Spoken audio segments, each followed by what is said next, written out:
Wonderful. Thank you very much indeed, and welcome everybody. It's an enormous pleasure to welcome you all here to Oxford today. This is the 15th anniversary of our Water Science Policy and Management MSc programme.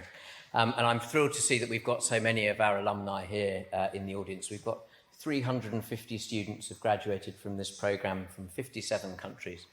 58% of them are women, and it must be one of the most diverse groups ever to study in this university. I'm also really pleased that we're joined by some of our long-standing supporters. We've got representatives from the Worshipful Company of Water Conservators, from Huber Technologies, who've sponsored a lot of our students, from Wessex Water, and also Sir Martin Smith, who has generously supported a lot of the university's scholarship in this really important field. It's also absolutely lovely that we're joined by all of our past and present course directors. We've got Rob Hope, Katrina Charles, and Jocelyne Hughes. And of course, our founding director, Rachel MacDonald, who's going to chair the panel for us later on. David Johnston and Michael Rouse are sitting over there in the front row, and they've been with us from the very beginning as founding lecturers since 2004 when the course began. And I know you all want me to honour the enormous debt of gratitude that we all feel to Mike Edmonds, and it is in his honour that we have dedicated the book that goes alongside this anniversary. There's a truly excellent programme ahead of us. We've got a wonderful keynote lecture coming from Claudia Sadoff from the International Water Management Institute in Colombo. We've got 5 alumni panellists from all around the world, each of whom, I should say, is a co-author on the book that we've produced as a commemoration of this event, which you can see the cover of on the front at the screen there. And I'm thrilled to launch this book today. It's been, I have to say, a pleasure to edit, and it's not often that the editors of books say that sort of thing, but it has been an enormous pleasure to edit this piece. Each of our chapters is effectively a conversation between one of our faculty authors and one or several of our alumni authors. We have topics that cover mitigation of climate change and dealing with the consequences for floods, water resources, geopolitics of water management in the Nile, and even some quite philosophical pieces on what it means to have the human right to water and how that might help people in the real world. Many, many different topics, each authored in collaboration between an academic and one or several of our alumni. I think it illustrates not just the breadth of the research and of the scholarship which is going on in water science policy and management in Oxford, but also that when it's at its best, a research university can foster that intergenerational exchange of ideas in support of our tackling some of the world's most pressing challenges. And it is an enormous honour that the Chancellor, Lord Patten, who himself has held senior government offices in the Ministry of Education, Overseas Development and Environment, and is therefore uniquely placed to comment on this field. It's our very great honour that Lord Patten has given his time to come and welcome you and us all here today. And so if I may, I would like to invite Lord Patten to take the podium and join us. Please welcome the Chancellor of the University, Lord Chris Patten.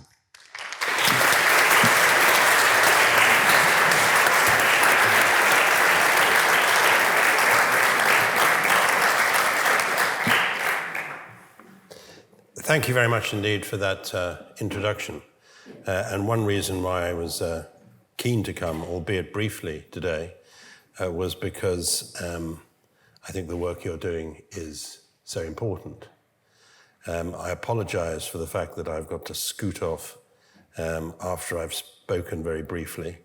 I'm sharing, or I'm greeting our alumni who are meeting in Oxford, as some of you will know, this weekend. And the Vice-Chancellor can't be there because she's seeking to decide with others what the new humanities centre should look like, reining in the ambitions, doubtless, of architects. A friend of mine who was trying to decide on the architect for their family's foundation, I asked her one day whether they'd just thought about using the great Chinese architect I.M. Pei, and she said, pay, she said, yes, you do, you know. And I think that's probably an issue which is concerning the Vice-Chancellor today. Anyway, I'm delighted to be here, but I apologize for scooting off before the keynote lecture. I said that I was really keen to be here because this is about something which Oxford does very well, and my heavens, it needs doing, which is to make the world a slightly better place than it would otherwise be. And I'm perhaps in a uniquely privileged position to see that across the board.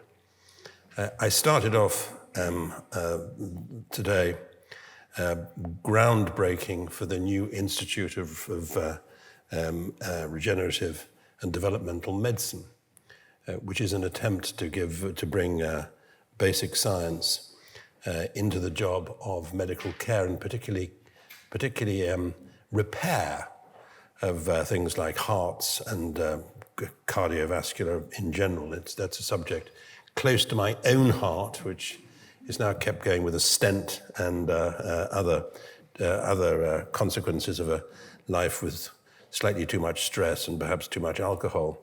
So, and to go from that to spend some time with you is a reminder of the range of things that we do at the university. If the Institute of Regenerative and Developmental Medicine are as successful as I think they will be, supported by Japanese industry and Japanese benefactors as well as British, they'll be, of course, enabling some of us to live even longer than might otherwise be the case. But when one reads the essays in this book, and when one reads other work on the environment, I've just been trying to get to sleep at night after spending time beforehand reading a book by David Wallace Wells called The Uninhabitable Earth, which does give one nightmares. And I was thinking about that today when walking back down the High from a lunch for these medical research visionaries, seeing a group of kids walking down the street holding banners saying, "There's no planet B." And what you're, of course, trying to do is to ensure that planet A is more livable.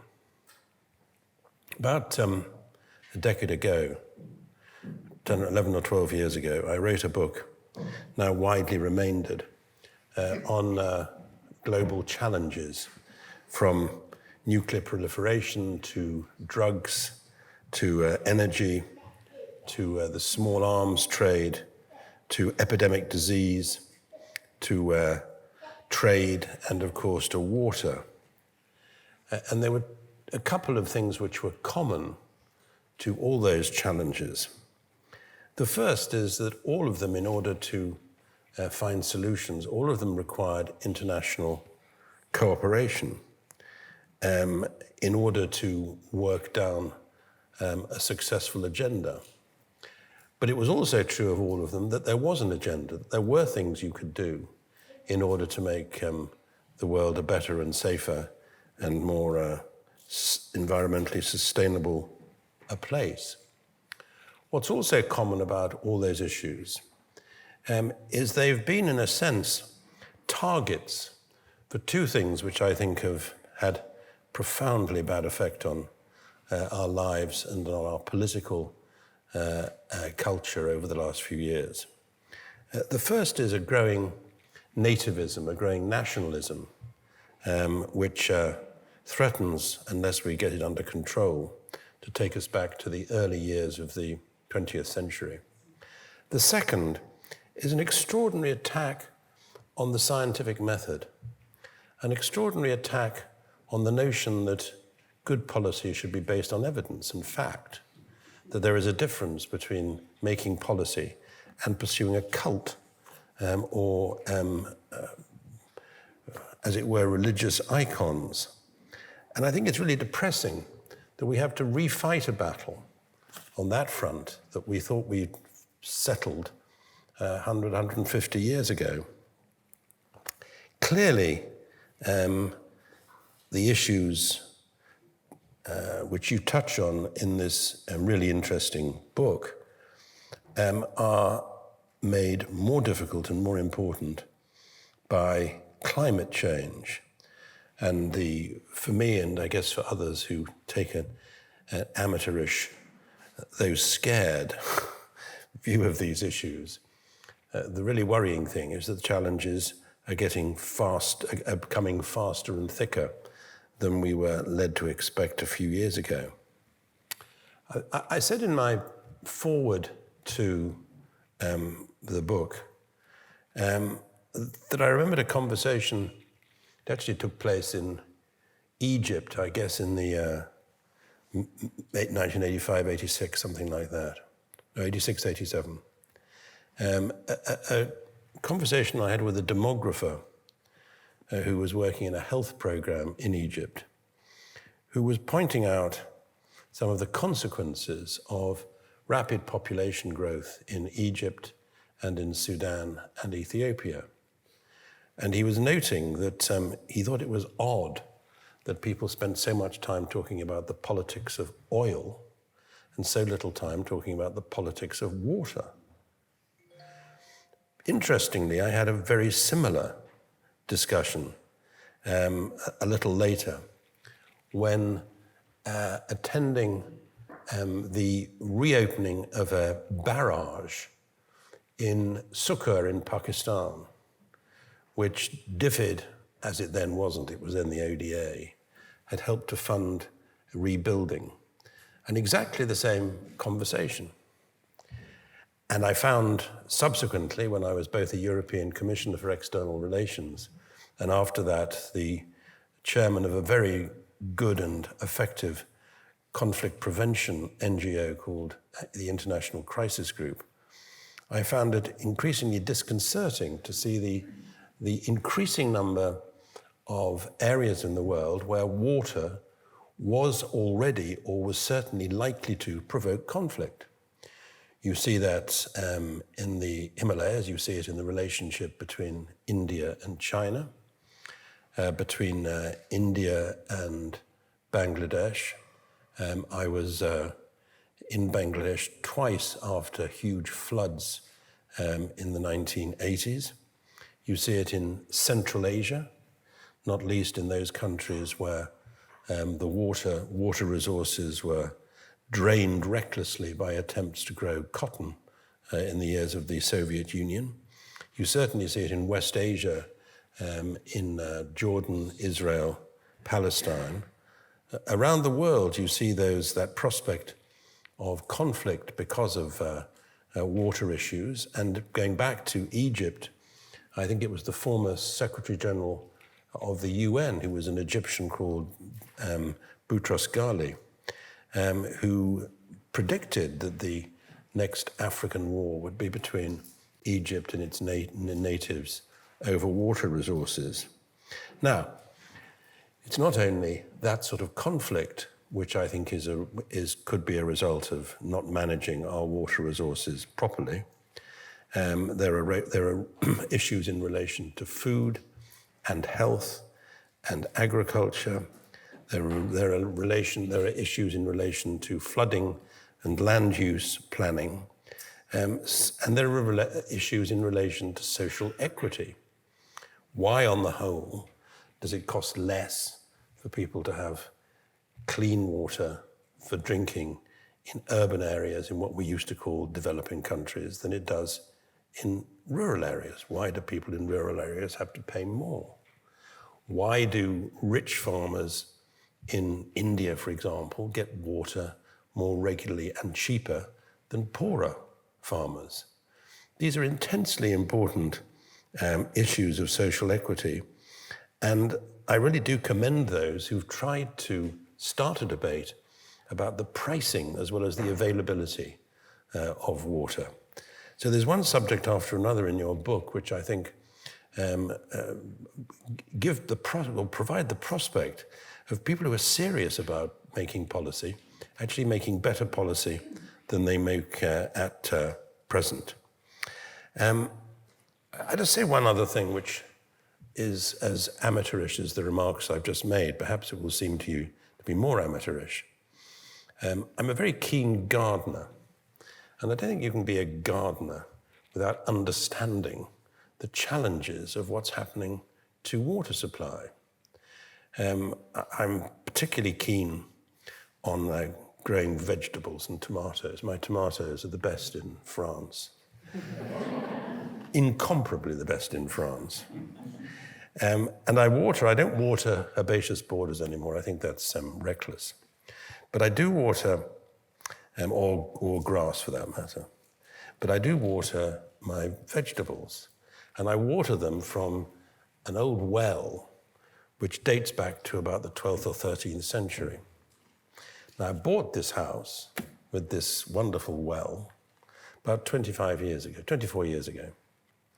When I bought it, when I first started drawing water from the well, the level of water which is fed by aquifers, the level of water was 1.5 meters higher than it is now. And one's seen steadily over the years, it's not because of my tomatoes, it's because of what's coming into the well naturally. Now, I do all the sort of things which you would want me to do. I collect rainwater in tanks. I try to grow with the climate, the changing climate, rather than against it.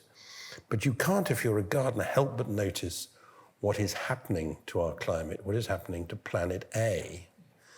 And why I wanted to come here today was because I think what you're doing shows what Oxford should be doing across the board, which is to making a big and serious contribution to helping to make planet A more manageable and more livable.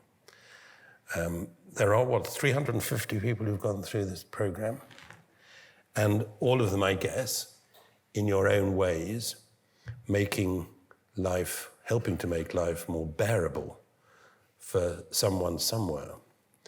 I wish I could look back on a career in politics and hope that there was somebody somewhere whose life had been made more bearable by my passage through the world. But congratulations to all who've taught these programs, who've organized them, who had the vision to start the programs in the first place.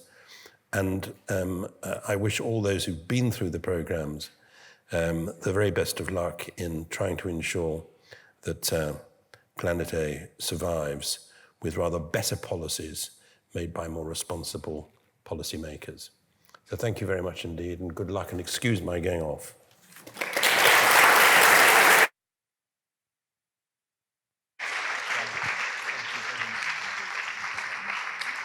Fantastic, yes, you're going to be whisked away that way.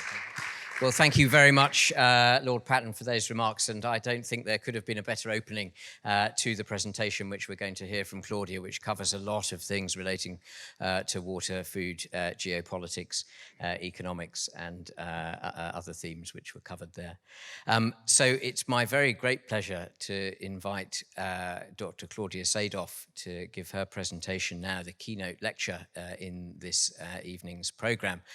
Claudia is Director General of the International Water Management Institute in Sri Lanka. It's part of the CGIAR consortium and has been awarded a prestigious prize from the Stockholm International Water Institute for its work on sustainable water use.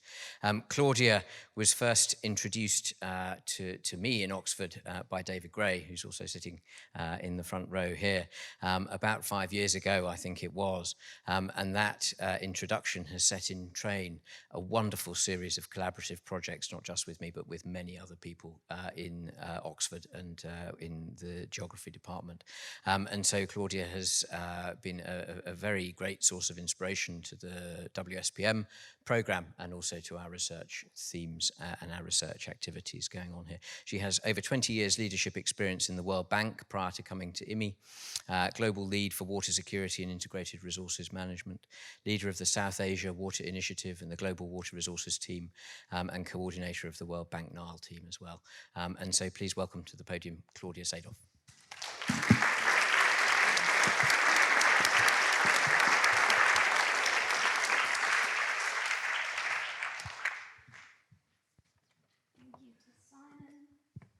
Thank you to all of you.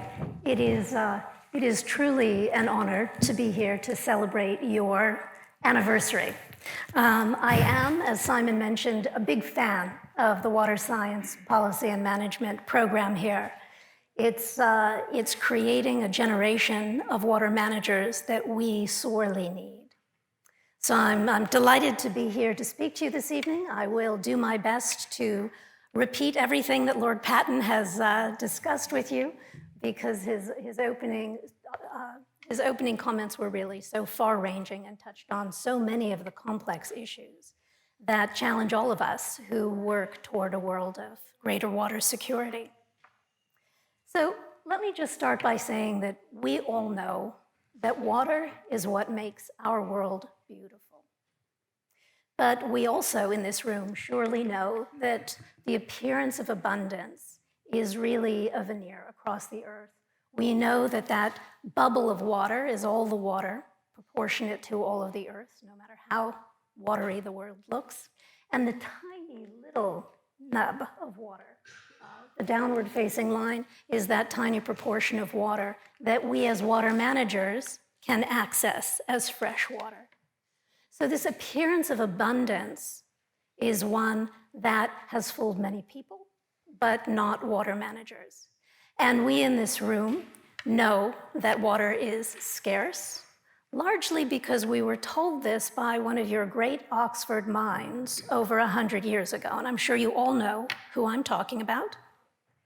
It was Dr. Mark Twain who said, "Whiskey is for drinking, water is for fighting over."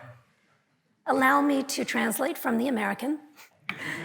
Dr. Twain was telling us that water is a scarce and often contentious resource. It's also that his preferred drink is whiskey. But Mark Twain actually is an Oxford man. This is something I hadn't known, perhaps you all do. In 1907, in the Sheldonian Theatre, he received an honorary Doctor of Letters. But back to water. So Mark Twain lived in the American West, where the scarcity of water was an everyday occurrence. It was the difference between opportunity and ruin, sometimes life and death. So he knew very well at that time how scarce and troublesome water management can be. And since that time, things have only become much more complicated. By 2050, we expect that 4 billion people will live under severe water stress. And we see in this timeline, since Mark Twain had already noted water scarcity challenges, that the global population has quadrupled. The global GDP has risen 40-fold, all demanding water. And at the same time, of course, the water that we have on the earth remains stable. Another issue which is really challenging us is the rise of megacities. Megacities are the cities of more than 10 million people. In 1950, there were 2 megacities in the world, New York and Tokyo. We now have over 20 megacities, mostly in the developing world. And by 2050, we will have over 30 megacities. And in a megacity, no matter how water-rich that space may have been when the population began to grow in that space, we are going to experience extraordinary spatial scarcity, because water needs to be brought from further and further away to these cities at great cost of infrastructure, leakage, evaporation. And the wastewater that is generated within these megacities will grow and grow. It's the only water resource that is growing is wastewater. So the challenge is not only of scarcity relative to global demand, but the challenge of the spatial conglomeration of water usage and wastewater production is one that will continue to challenge us. But water scarcity isn't the only risk, as all of us know. The World Economic Forum, ever since it has been creating these global risk reports, which go out and survey thought leaders and business leaders, has always had water in the top 5 crisis, impending concerns in terms of impact. This year it's number 5. It's been 1 before. It moves around, but it's always been in the top 5. And several of the other top 10 risk issues are also water-related: extreme weather events, natural disasters, failures of mitigation and adaptation. Increasingly, we're also appreciating the role that water plays in forced migration. And we know, of course, the burden that water can play in terms of infectious diseases. So we know the range of risks beyond scarcity that challenge us in the water space. But we also know the imperative of the benefits that water provides. We all know the SDGs. The original report, if you recall, was the future we want. And we know that each of the SDGs has some aspect of water that runs through it. As you can not clearly see on this slide, there is a story that relates to every one of these SDGs and the way in which water management is needed to support the sustainable development that we have laid out as our agreed pathway toward the future that we want. So one of the questions then is, if we have known about scarcity for so long, we know these risks, we water managers, business leaders, thought leaders, politicians, we all know how important it is to manage water. We should presumably be managing water very well. But in fact, we're not. In so many places, we're not keeping up with the challenge of managing water sustainably. What this map shows you is the Blue Water Sustainability Index. Anything that isn't very deep blue on this map shows a space in which we are withdrawing water from our rivers, lakes, and lakes in excess of what prudent environmental flows are required to sustain our ecosystems, or withdrawing groundwater beyond the natural recharge rates. Anything that isn't deep blue is unsustainable water management. And that's an extraordinary spread across the world of places in which we are not sustainably managing our resources. So why is it, if we know about scarcity and we know about the importance of water management, that we're not moving as quickly as we should in terms of managing water better? So I'll turn to another great Oxford mind to help us look back in time. And this is Adam Smith, who studied social philosophy, philosophy at Balliol. And he's looking at me a little bit dubiously now, wondering at exactly why I'm bringing him into this discussion. And of course, he's famous for the diamond water paradox, this question of why water, which is essential for life, is so cheap and freely available, while diamonds, which are completely unnecessary for any human purpose, is so expensive. And I won't go into that today. We all know that. It's the disconnect between value and price. What I want to focus on, though, is actually this perceived perspective, this perceived perception that we have had in our early works of the plentifulness, the abundance of water. Because, in fact, while 200 years ago, Adam Smith wrote about the diamond water paradox, 2,000 years ago, Plato also wrote about the diamond water paradox. Sorry, Adam. And what we see then is that a father of philosophy, arguably the father of economics, within our seminal works on economics and philosophy, water has been used as an example of something that is plentiful. And if we add to this notion of plenty that we receive from these seminal works, the complexities around social and religious beliefs that water is a gift that should be freely given to everyone. If we add to that the complexity, the urgency of water as a human right to provide all people with access to fresh water, if we recognize that the value of water changes depending on what you use it for, what time of year you use it, its quality, its reliability, its quantity, then we recognize just how difficult it is to treat water as a unified resource and manage it responsibly, globally, across so many spaces, so much time, so many different uses. And we see the legacy of this really across water management, this mindset. It's an almost subconscious mindset because everybody knows that water is increasingly scarce, but it's embedded in water management practices and beliefs. We see, instead of charging high prices for water, and Lord Patten brought this up, we see subsidies in virtually every country across the world and every sector across the world, encouraging or the delivery of water. And ironically, we see the highest subsidies for municipal water anyway in the Middle East and North Africa, the driest region of the world.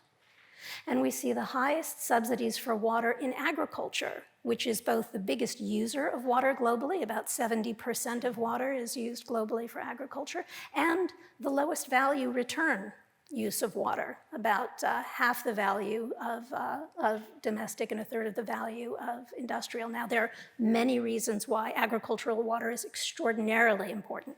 Food security, it's the largest employer in many countries, but there is a total disconnect still between the value and the price of water. We see overexploitation and inefficiency in use everywhere. We see a very supply-side mentality to the use of water resources. There has long been arguably plenty of water relative to demand. And so the history of water management has been the history of delivery of water to where we want it to be used. Instead of diminishing demand, we bring water to where it is demanded. And when we think about the economics and the finance of water as well, we don't focus on water as the scarce resource to be allocated by our economists. We focus on the least cost engineering solutions because the perception, and perhaps in the past reality, had been that it was the capital to pay for the infrastructure to deliver the water that was scarce, not the water resource itself. And while all of these things are changing, the math of all these equations are changing, we're not catching up with that adequately. Ironically, though, we also have too much water. Now, this isn't the plentiful abundance that Smith and Plato were talking about. It's the climate change havoc that's being wreaked in so many places. We see floods increasing dramatically. We see waterlogging and soil salinity in many, many places. We see sea level rise that threatens many of our coastal cities. And the most extraordinary thing was just 2 weeks ago, I believe it was, the president of Indonesia announced that he would be moving the capital from Jakarta to East Kalimantan and Borneo. And the extraordinary story behind this is overcrowding, yes, but a basic fundamental issue that's motivating this move is that the land is sinking and Jakarta is flooding. Ironically, the land is sinking because there wasn't enough water, drinking water, municipal water brought into Jakarta. The residents of Jakarta began to over-extract from the aquifers beneath the city. The land began to collapse because there wasn't enough water being brought in. And now the city floods so dramatically and so extremely that they're looking to move the capital of Indonesia. And so it's this incredibly complex set of issues. You've got too little water, you've got too much water, you've got too unpredictable water. Increasingly, we have dangerously polluted water, water with pollutants that we have not learned to manage as quickly as we have learned to create them. And it is that complex that we seek to manage through water security. And water security, as Professor Gray and I have worked on for years together, and my hat is always off to my mentor, Professor Gray. We like to talk about in terms of the two sides of the same coin. The scarcity of water that we need to leverage for all the productive uses, for all of these positive aspects of the SDGs, and the destructive aspects of water that need to be managed, the disaster risk reduction, the terrible contamination. And it is this striving for water security that drives us to focus on issues of scarcity. Scarcity in terms of the costs of not enough water, the social costs and the equity costs of not being able to provide water to all uses, the economic costs of not being able to provide opportunity where we want it, the rigidity that that creates in economies where new opportunities for water use can't be met, the environmental costs of over-extracting groundwater and surface water, and the need to think about the incentives around scarcity in order to better manage and reallocate the water where it needs to be. Water security is all about the extremes as well. It's about managing these droughts and floods that we see. It's about using new technologies to protect us in those spaces. And it's about managing water as a potential threat multiplier. We see so much of the poverty today is in fragile and conflict-affected states. About half of the world's poor today are in fragile or conflict-affected states. And in those places, there is about half the amount of infrastructure coverage for water, half the water access, as in non-conflict-affected states.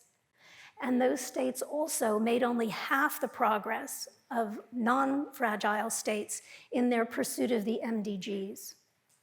And this is deeply troubling. We find that in conflict-affected states, it is much harder to achieve water security. There isn't the focus, the weak institutions, et cetera.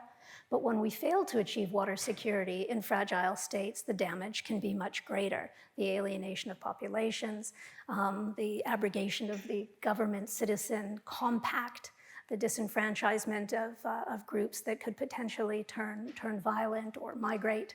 These threat multiplier aspects that are related to water security are ones that we think are very important for this next generation of water managers to address. Similarly, the issues of transboundary waters, which Lord Patten has already spoken to. So what is the new thinking that's needed? What is the new thinking that we look toward professionals like those that are being trained here in this important program? There is a lot of new thinking out there and much more new thinking to be done.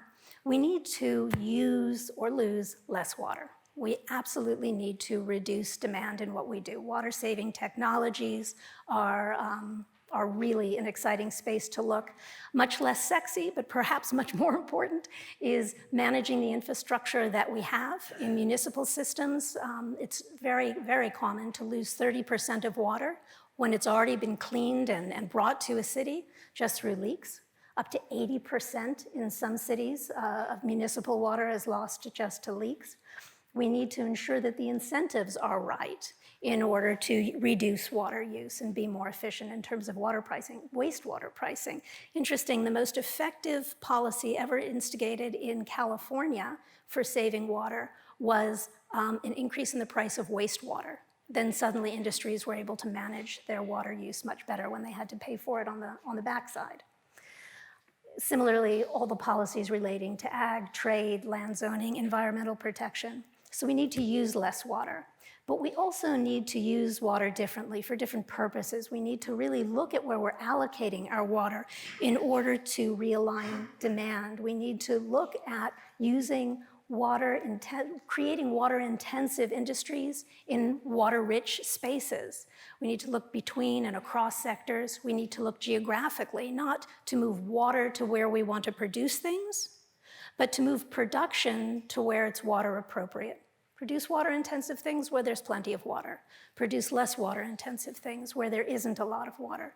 We need to look very carefully at the economics that would incentivize that and the flexibility that might be needed with water markets to allow that. And I think we need to look again at virtual water. The reason I have this picture up here, and I'm actually not sure this is true, but the story that I heard was that a lot of the discussion around virtual water, the idea that the water that's embedded in products should be traded from spaces with a lot of water to spaces without water, was around these Jaffa oranges. When Jaffa is a city in Israel, you see this little camel by the left elbow of our proud farmer here.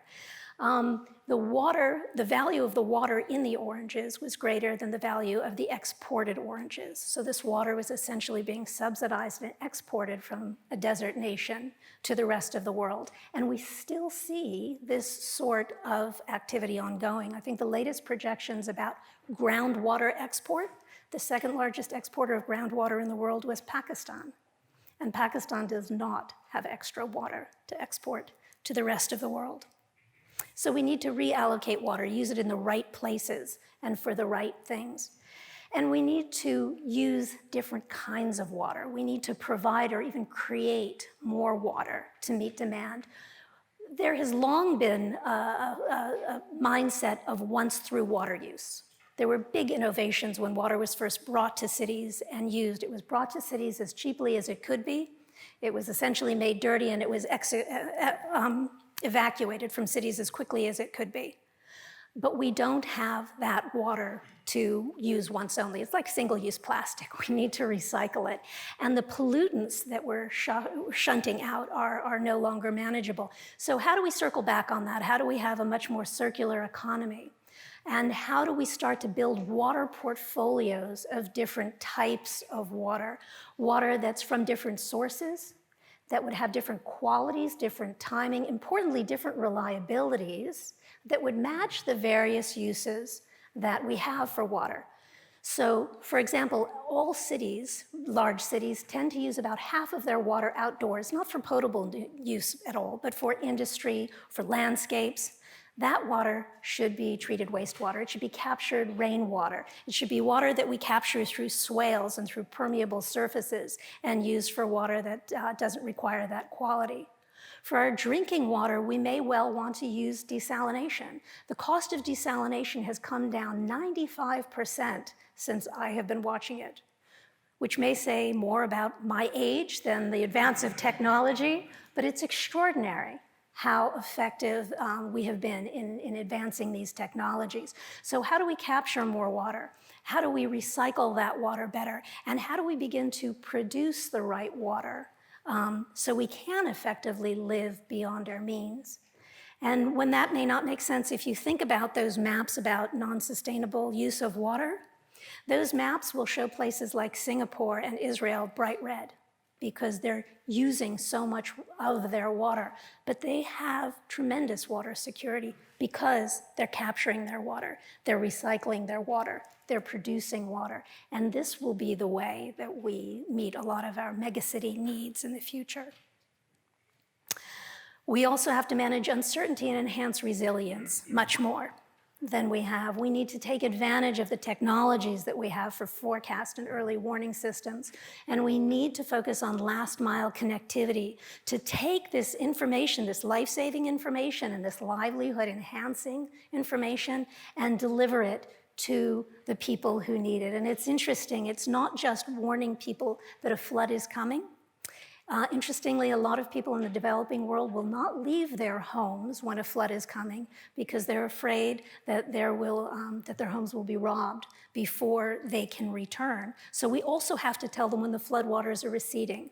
We need to give them warning to go, and we need to give them warning about when they can come back. These last mile subtleties are actually extremely important. We need to enhance natural storage and use our environment, which naturally has a certain amount of resilience, in combination with built infrastructure to do these things much better than we have in the past. And we need to be creative in terms of this redundancy of supply, these water portfolios, as well as the remediation of the harm that we cannot avoid with financial remediation instruments like insurance. We also know that we need, very importantly, to enhance governance and adaptive capacity. We need to invest in the information, the institutions, and the infrastructure. This is something you talk about a lot here, quite importantly, because it is that triad of investments that provides the space in which good decisions can be made and implemented. We need to strengthen sustainability. We need to leverage technology across all the various water users and ensure that these new extraordinary capacities for machine learning and artificial intelligence are being applied not only to make money and help industry, but help farmers and help vulnerable communities as well. And we need always to strive for equity in our work. We recognize, working in water, just how important water management policies are in terms of creating opportunities and in terms of distributing risks. And arguably, I think this is one of the things that makes the work of water so incredibly rewarding. Because everything that we do in water management, it has implications for prosperity, for health, for dignity, for equity, for sustainability, and really for survival. And so in order to achieve this sort of equity, the sustainability, the leveraging of new technologies for the people who really need it, we need more of what you do here. We need clear thinking science to base our policies on. As Lord Patten mentioned, this war on science is a deeply chilling thought.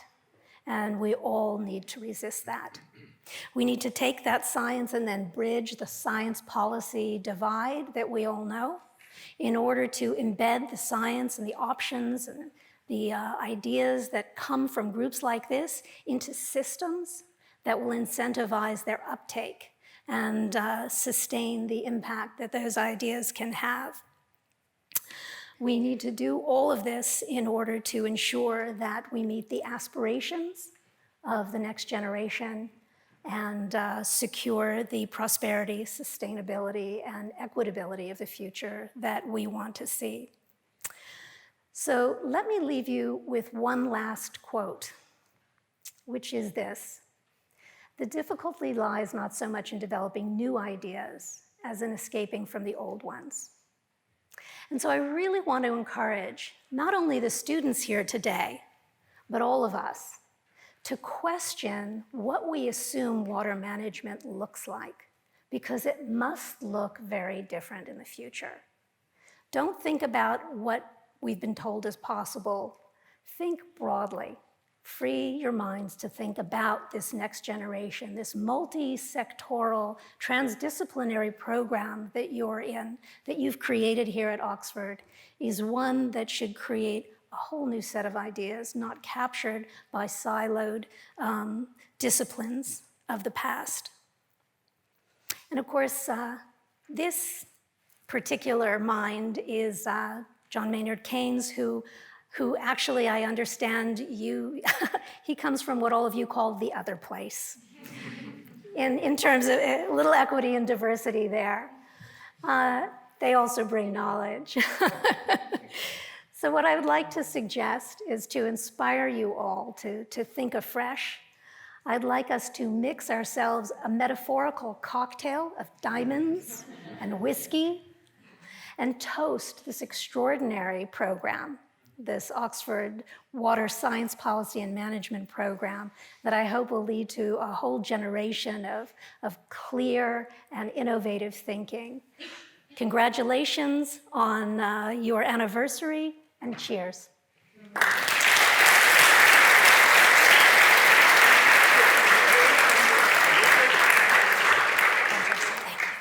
Brilliant. We're going to move on to our panel of alumni. And so if I can ask the panelists themselves to come and take your seats, please, on the chairs that are located up at the front. Each of you will be given a microphone. And while that's happening, I'm going to spend a little bit of time introducing and welcoming Rachel McDonnell to the podium.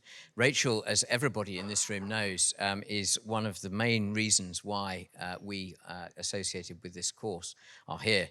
Rachel was the founding course director of this MSc. Her research on climate change adaptation strategies addresses water and food insecurities, and it's taken her from Oxford to the Middle East and now back to Rome, where she's Strategic Program Director for Water and Climate at IMI, the International Water Management Institute. And I have recently learned she was just awarded first prize in the World Bank Challenge Prize for water, which is a fantastic thing. So we should congratulate Rachel on that. And invite Rachel McDonald to come and chair this wonderful panel. Thanks very much, Rachel.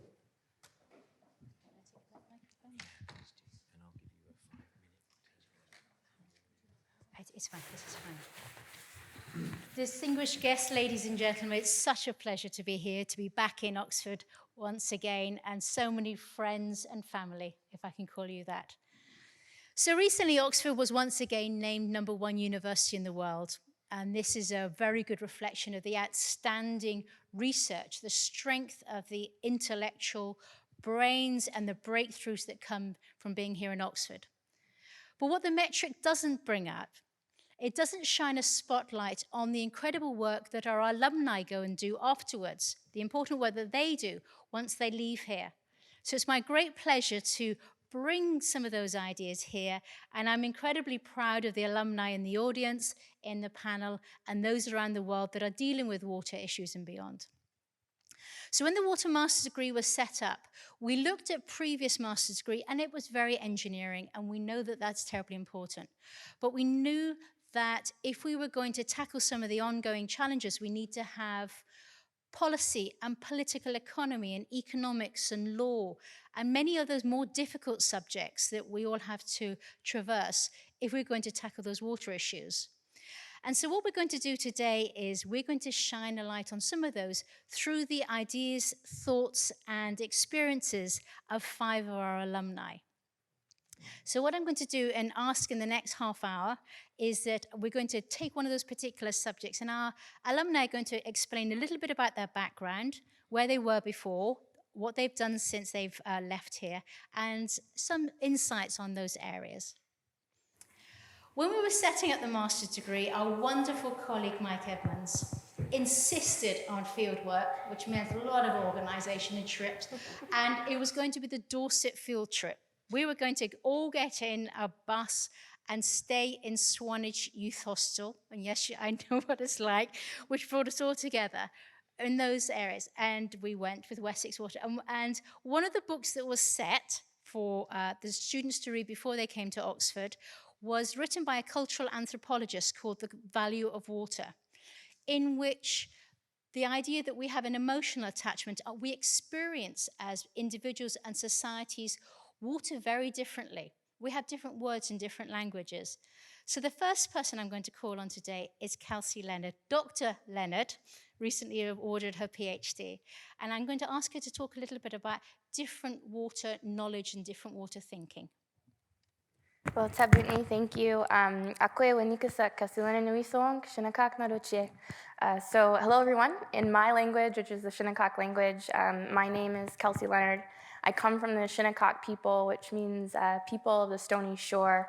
Our territory is currently on what we call Paumanok, but which you may know as Long Island, New York.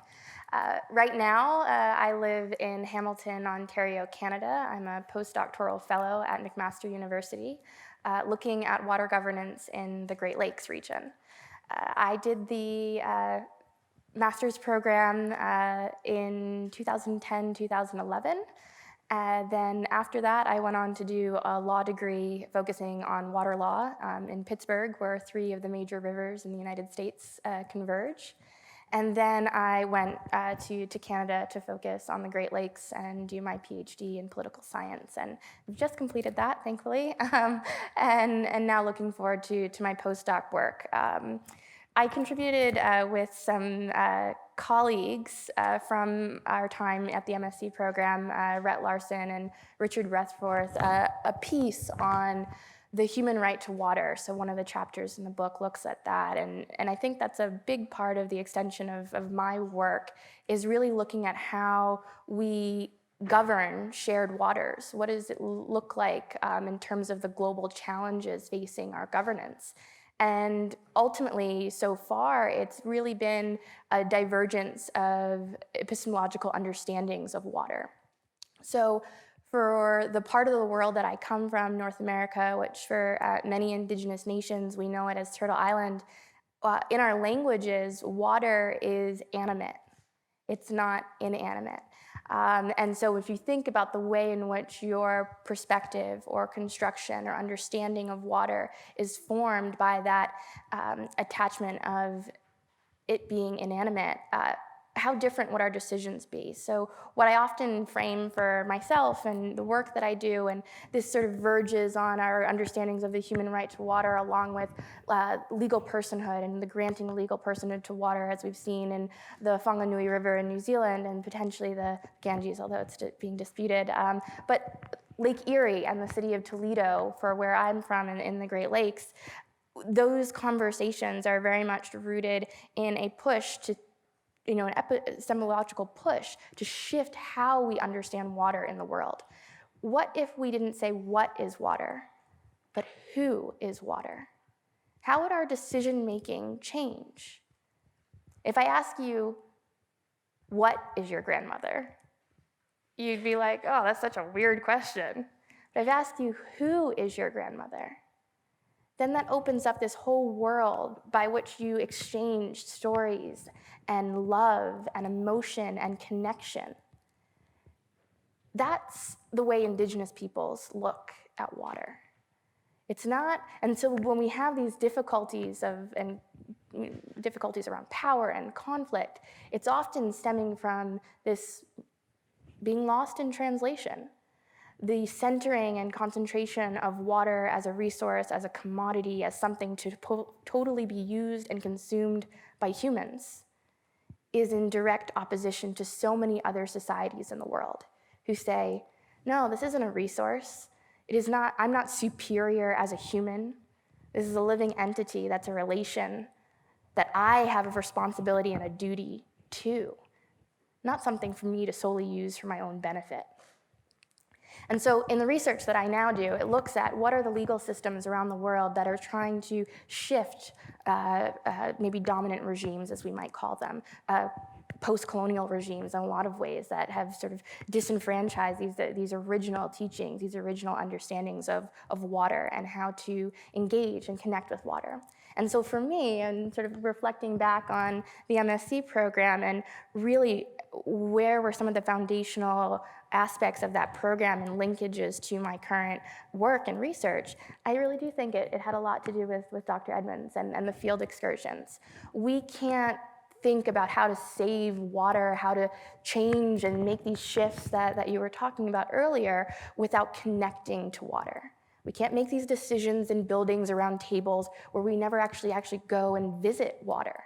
So the field excursions are definitely one of the foundational experiences for me in the MSc program, not only because you get to see people, but because you actually get to connect to water.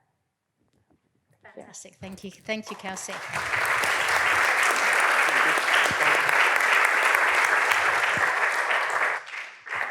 So as it says in the title, Water Science Policy and Management. Policy is a third of the course. This was revolutionary, bringing in all sorts of people. Michael Rouse on governance and regulation, all sorts of ideas and policy, because we know so much of the problems we're dealing with is poor policy or poor implementation of policy.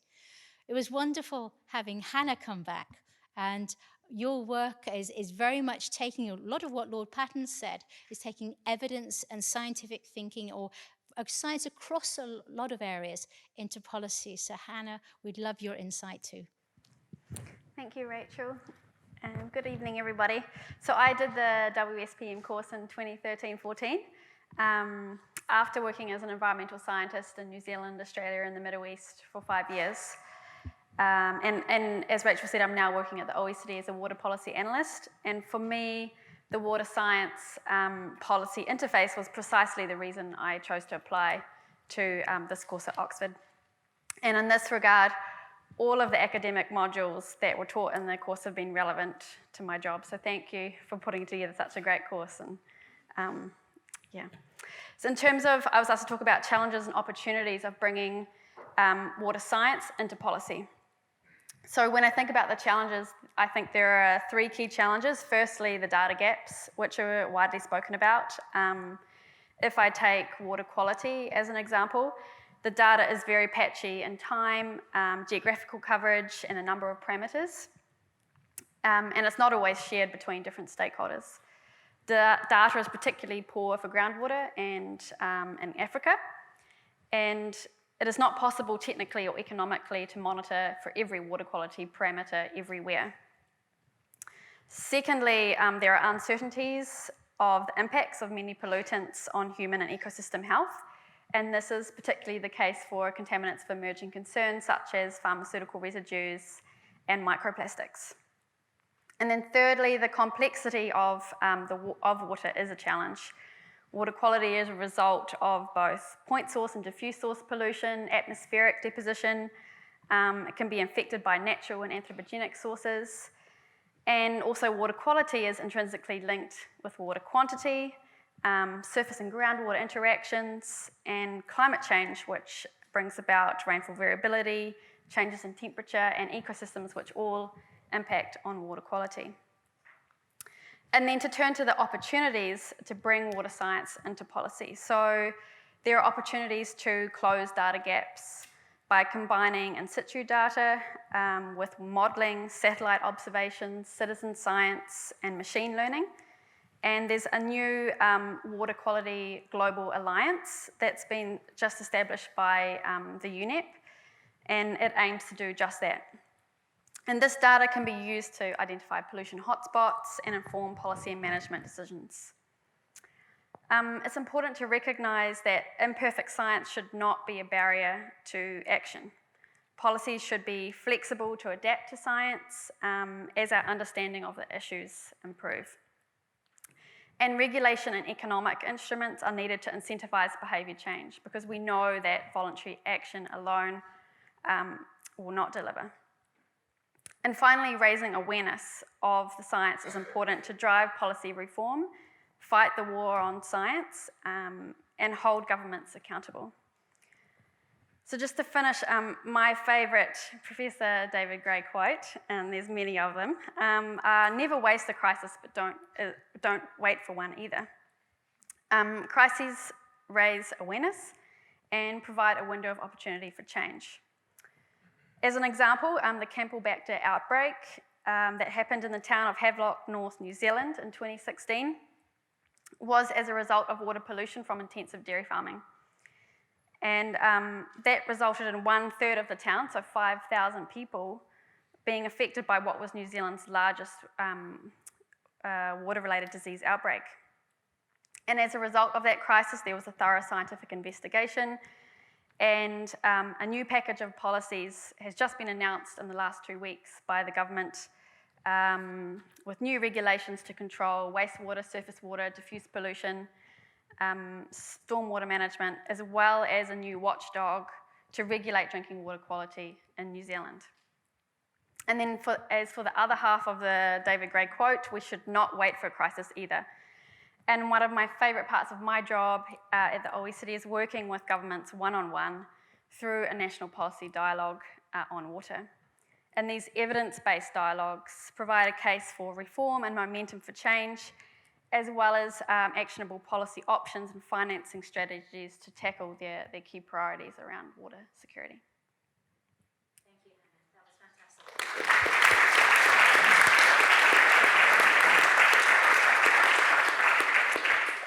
One of the strengths of the course is in water, sanitation and hygiene. The WASH lectures, the David Bradley's work, and anybody who sat through David Johnson talking about one of those case studies for building sewage plants in South America, it's never forgotten, that's for sure. We've sat through that. So what we're going to do with the next 2 speakers, we're going to take two different views about WASH. First of all, I'm going to ask Tim Foster to talk about rural water sustainability and the issues he's found. Thank you, Rachel. Yes, so I work at the Institute for Sustainable Futures at the University of Technology, Sydney. And I did the course in 2009 and 10 alongside Alex. And in the 10 years since that course, I've spent most of my time sort of immersed in and obsessing about rural water supplies in low and middle income countries, particularly the sustainability of those services and sustaining the benefits of those services. And the MSc has had an indelible impression, and I can't think of a professional working day that I've had since the course where I haven't sort of applied an insight or a tool or a framework or something that I picked up throughout that 12-month period.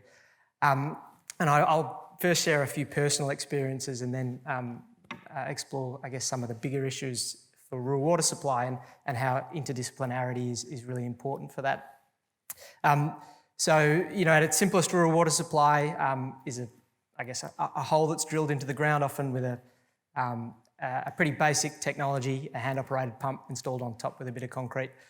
But actually, it's an extremely complex issue and a complex context, as I've sort of learnt more and more as I've been involved in this particular sector.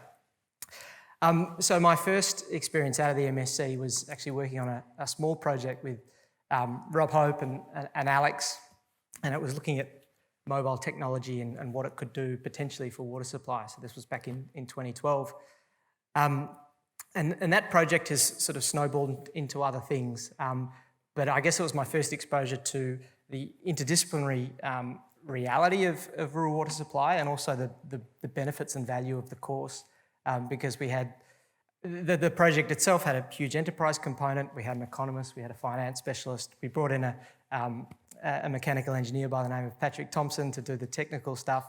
But all the while, some of the really big opportunities that arose out of that were actually some of the policy issues and ideas and the regulatory issues and ideas and institutional ideas.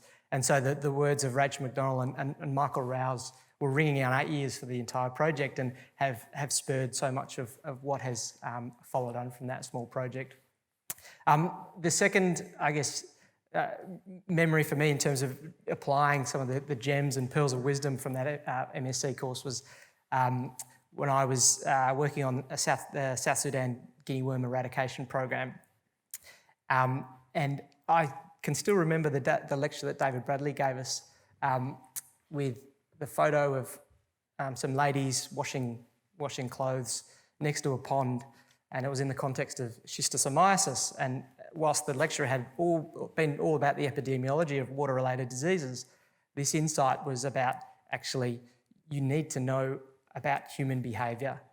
Even though this is an epidemiological issue, you need to understand how humans behave in different contexts. And that was pretty much the guinea worm program summed up in one sentence. So there was not a day when I didn't think about that. I guess following on from that, I had the pleasure of doing a PhD with Rob as my supervisor, and that allowed me to channel not only Rob's expertise, but again, all the different moving parts of the MSc course, from environmental science to sociology and finance and policy, of course. And then more recently in my job at ISF, with the shift towards water quality being an important criterion for safely managed water and the SDGs, it's given me the opportunity to sprinkle again channel some of the wisdom of David Johnston and of course Mike Edmonds in my day-to-day job, which is it's the gift that keeps on giving, the MSc course.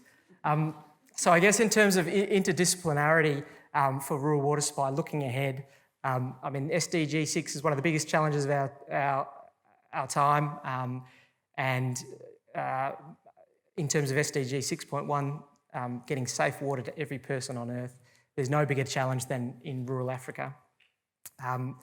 So at the moment, 12% of the population in rural Africa have access to safely managed water, which means there's another 544 million that need to be shifted to safely managed. That's water on the premises, available when needed, and free from contamination, bearing in mind that there's still 260 million without even an improved water source.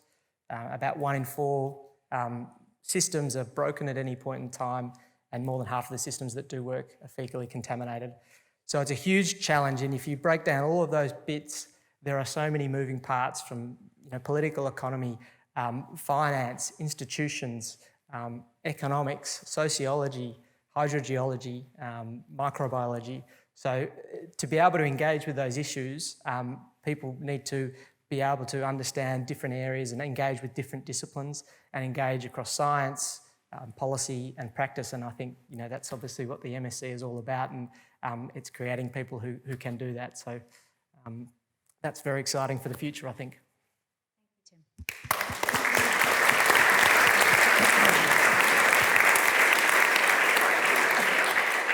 Excellent. But of course, it isn't just rural water supplies, and I'm delighted to meet for the first time Abhishek. I haven't talked to you or escaped to that. And I would love you to tell me a little bit about the work you're doing on citywide sanitation in your work. Great. Thank you so much, Rachel. It's wonderful to be back at Oxford. I'm just thinking back before the course, when I was working with water issues, I thought engineering, that's the solution, really. And then I came to the course and they said, not really. You need a more holistic, and to be precise, a three-pronged approach, exactly what you see above that you screen. So currently I work on citywide inclusive sanitation at ALI, which is the Swiss Federal Institute of Aquatic Science and Technology. And before I tell you what citywide inclusive sanitation, or CWISE, is, maybe to piggyback on what Claudia left us with thinking. Urbanization is a huge problem. There's population growth. And a lot of this is happening in the global south. And these are the same cities which also become extremely water insecure. Now, I don't want to go preach to the choir saying what that means as ramifications, but when we talk about these issues, there's a big aspect, the flip side of the coin that gets missed, which is sanitation. And that's where I currently focus on. So there is a lot of common things when you look at cities which for example, come in the news when you talk about day zero. There's Cape Town, Bangalore, Chennai, Sao Paulo, Mexico City, and the list goes on. And these are the exact same cities. When you imagine these cities, you think that they always have a lack of space. There's spatial scarcity. There's always a lack of water availability in the first place. There's a fund crunch, which means there's competing priorities. And then even if there is ample water, there probably isn't sewers. And if there are sewers, there's probably not ample water to flush the waste down. And add to all this the complexity of informal settlements and also the lack of capacity in planning, and you have a huge problem at hand, which is the SDG 6.2 on sanitation.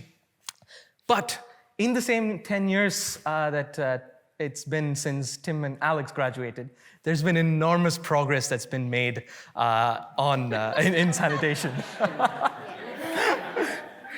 And I probably want to focus on just three things which make a lot of sense to me.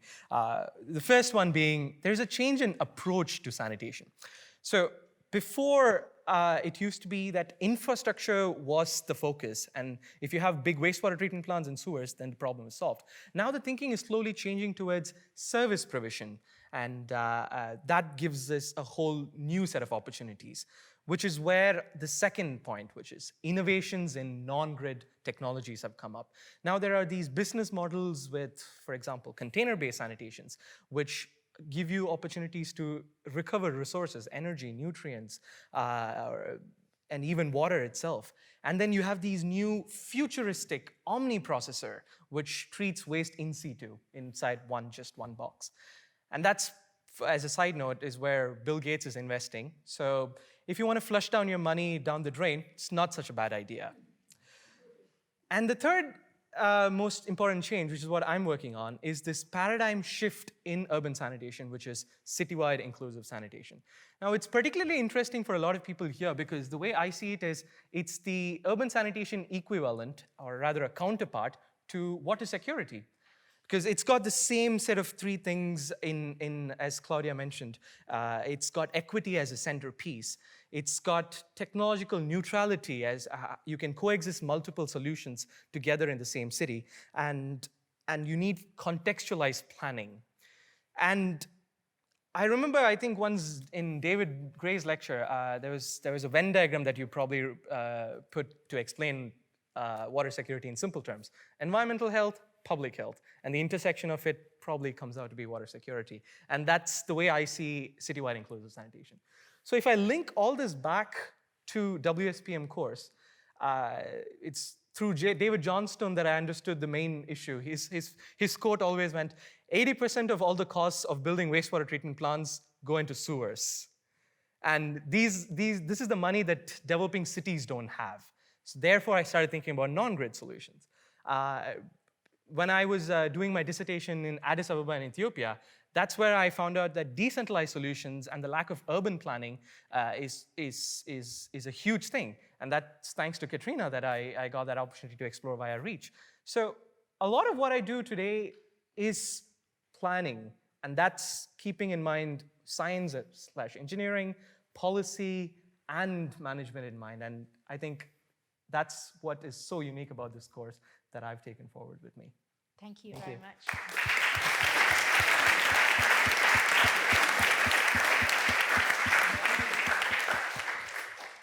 So when we were designing the course, we were trying to bring together not only water science policy and management, we wanted to bring together the academic rigor which a master's degree at Oxford University should have, and to get that past the internal politics and everything, we had to make sure it was academically intellectually well-founded.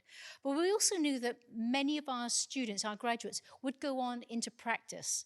So we needed to make sure they had the skills, the insight into the experience, which you can see we've done very, very well, to take forward that and to bring those changes on a much bigger sphere.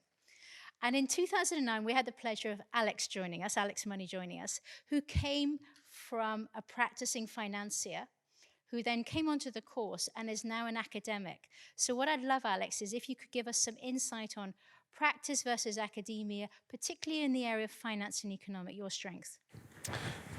Thank you, Rachel. And yeah, as Tim said, it's almost 10 years exactly that we came up here to do this course. And what some of you will remember back in 2009 was that we were right in the teeth of this global financial crisis that had consumed basically everyone and everywhere in the world. And it's interesting to reflect that, in the life of this master's course, 2/3 of it, 10 of the 15 years, have been lived in the shadow of this event. Well, I think there are three things from that just to reflect on in these few minutes in the context of academia and practice. I mean, first is around the public sector, and essentially it became clear after that crisis that the public sector was not going to be able to fund and underwrite all the infrastructure services accruing to water that might historically have been expected.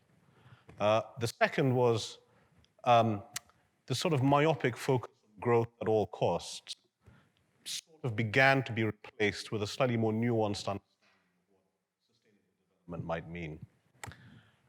And the third thing was that the return that you could get on risk-free assets, the rate of interest, became historically low, which meant that if you were having to give people a pension, you were a pension fund manager, you couldn't just put the money in really safe things. And these three things have actually worked in really interesting ways, I think, in finance and the water sector. So in terms of the public sector and the fact that the public sector balance sheets can't do in the future what people expected them to do in the past, that sort of caused a fairly important rethinking about water as purely a public or a social good, to thinking more about water as an economic good. And I mean, Claudia made these excellent points, I think, about the value of water and understanding this context in a broader piece.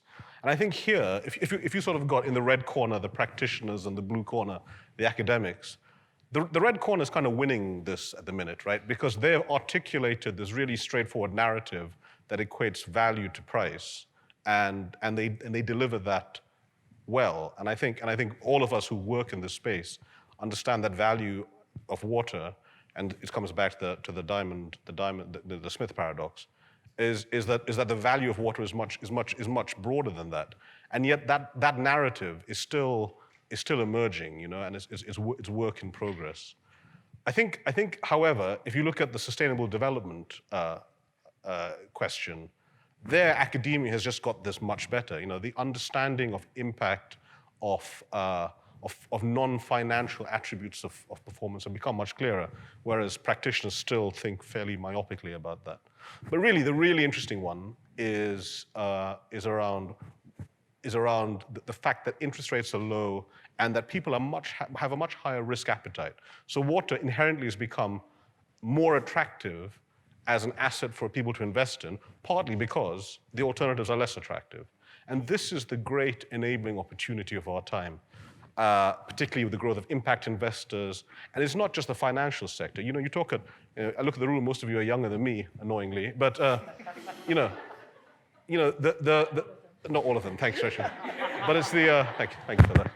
But look, it's the consumers today that demand more of the companies that they buy stuff from, and this idea of responsible capitalism and responsible corporations, and the momentum behind understanding impact is changing the paradigm for what can what can be built and can be invested in. I have an amazing day job. I'm really lucky that I get to work in this space at the university, and I get to bring it into a sort of more tangible sense some of the things I used to do as a fund manager in a fairly ethereal way. Just in the last minute I've got, I would like to call out, and I should say this course has been fundamental to helping me understand and synthesize that journey from practice into what I do now. But I would like to call out two people, if I may, about that. And the first is David Johnson in the front here, who has almost single-handedly been arguing this case that finance needs to be integral to this course from the first day that I've been involved in this. And what I do, I follow in his footsteps very much. But the second person I really have to call out, if I may, Rachel, is you. And look, 10 years ago, I knew nothing about anything really, with in the context of what matters. And you had this amazing way with all of us in that you got us engaged with these issues of policy and management, and you got us to think in very different ways. And as Tim says, not a day goes by where the things that you helped us think about and understand, I don't apply in some way. And it's your vision and the vision of that founding team in creating this course that I think we're all so grateful for. And I hope you'll all join me in just showing some appreciation to it.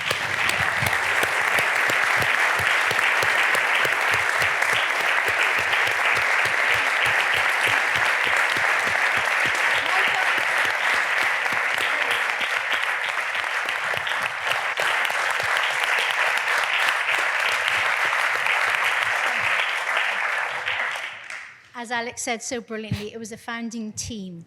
Mike Edmonds is always very severely missed, very sorely missed.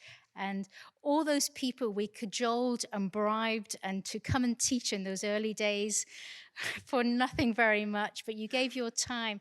But more importantly, you gave your insight and your inspiration and your passion. And you can see it in these 5 incredible alumni. But I look around me, we could have anyone's up here, and they would equally be as compelling, as insightful as these wonderful people have been. So we're here to celebrate 15 years of the course, the WSPM Water Masters course. We've been happily looking at all the achievements of the course and hearing testimonies from the alumni, but it's important also to consider the future. And so my job this evening is to launch the Anniversary Fund, and the Anniversary Fund is to try and build future resources for dissertations. So if you look at this wonderful map that Samuel produced last week, it shows the location of all the fieldwork destinations from 300 plus dissertations. 10% of those dissertations were conducted by students who actually looked at secondary data, and they were modeling and mostly based in Oxford. But all the other points on that map show where students who are conducting fieldwork, a great diversity of fieldwork, where they went to do their research. And it's really quite a fantastic map, I think you'll all agree. We've talked or heard students say how important it's been to have practical experiences of water. And there is no better way than sending students doing research projects all over the world, 68 countries, in fact, and engaging with water issues and water problems. The topics that students cover are incredibly diverse, as we all know. And if you look at our newly edited website, you'll find many testimonies to how students have used those experiences for their in their future careers. And also, a lot of the dissertation work leads to publications.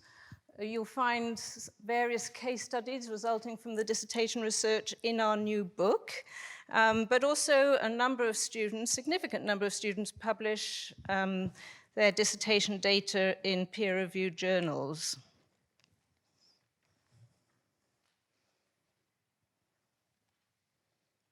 Can we move on to the next slide? Which one is it?